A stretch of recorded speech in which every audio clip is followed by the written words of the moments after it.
ज़ोयू ने ये फील किया कि हेवन की ब्रीथ अचानक से गायब होने लगी है। वो हेवन के बारे में ही सोच रहा था तो उसका ध्यान सांगजिन पे नहीं था। सांगजिन ने अपने हाथ खोल लिए, तब ज़ोयू का ध्यान उस पे गया, लेकिन अब तो देर हो गई थी। सांगजिन तुरंत ही उड़कर भाग गया और ज़ोयू उसे नहीं पकड़ पाया, सिर्फ उसका नाम चिल्लाता रह गया। सांगजिन ने जरा सा भी हेजिटेट नहीं किया और वो ऊपर ही ऊपर उड़ता रहा कि यही मेरा मौका है, अभी ही मैं भाग सकता हूँ, अब मैं आजाद हूँ।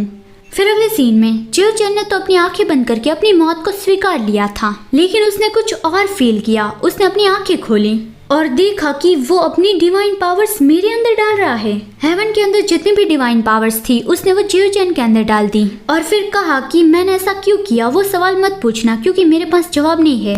वो नीचे गिर पड़ा, लेकिन अपने आखिरी वक्त में भी उसके चेहरे पे स्माइल थी कि अब मैंने अपना अंत स्वीकार कर लिया है। तभी क्रिएशन गॉड के अंदर से न्यूआ का सोल बाहर निकला। जियोचेन एकदम ही फ्लिंच हो गया कि क्या वो देवी न्यूआ है।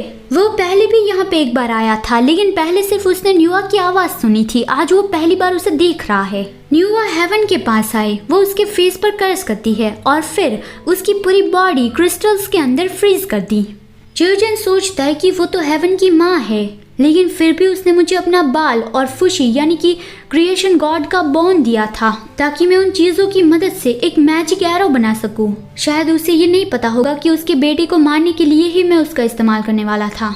वो न्यूआ को बहुत ही रिस्पेक्ट देते हुए कहता है कि देवी, आपको धोखा देने के लिए मैं माफी चाहता हूँ, अभी मैं बहुत ही शर्मिंदा हूँ। न्यूआ कहती है कोई की डिवाइन पावर सब बिखर चुकी है और उसका सोल भी अब गायब हो चुका है। वो हेवन था, लेकिन उसने अपना काम ठीक से नहीं किया, तो फिर ये उसकी ही गलती का नतीजा है। तुम्हें उसके लिए गिल्टी फील करने की जरूरत नहीं है।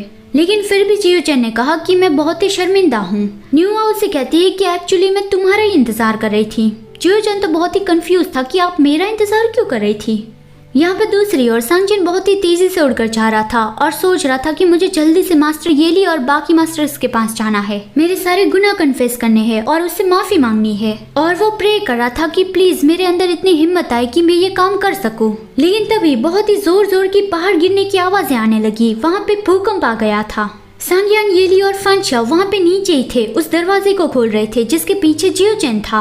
लेकिन ये सारी जगह गिरने की वजह से सांगियान कहता है कि हमें जल्दी से यहाँ से बाहर निकलना होगा। येली फांशा को लेने जाता है कि गोस्ट अंकल चलिए चलते हैं, लेकिन फांशा ने कहा कि तुम लोग जाओ, वो अब भी यहाँ पे है, जब तक मैं उसे नहीं देखूंगा मैं इस जगह को छोड़ के नहीं जाऊंगा। वहाँ पे बहुत ही बड़े बड़े पत्थर गिर रहे थे, तो फिर सांगियान ने कहा कि अब बहुत ही देर हो गई है, चलो हमें जल्दी से जाना होगा, ये पहाड़ पूरा गिर रहा है। वो येली को अपने साथ ले जाने लगा कि गोस्ट अंकल को कुछ भी नहीं होगा, चलो हम चलते हैं। लेकिन येली को फांशा की चिंता हो रही थी। सांगियान ने उसे कहा कि चलो पहले हम चलते हैं, ग्लूटन और बाकी सबसे मिलके प्लान बना के फिर वापस आएंगे।